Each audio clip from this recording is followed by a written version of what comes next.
next sequence, unit step sequence. So here u of n, the representation is u of n, whereas in the previous case the representation is del of n. And unit step sequence u of n is equal to 1 for n is greater than and equal to 0. This is very important.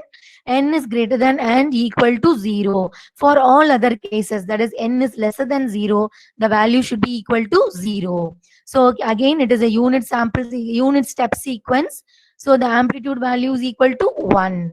So my amplitude value here in this graph, it is equal to 1. So from the point 0 till the positive infinity, that is n is greater than and equal to 0. So 0, right from the 0 to positive infinity, the amplitude values will be equal to 1.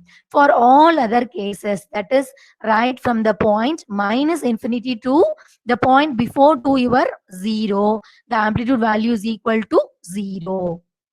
And coming to the next sequence.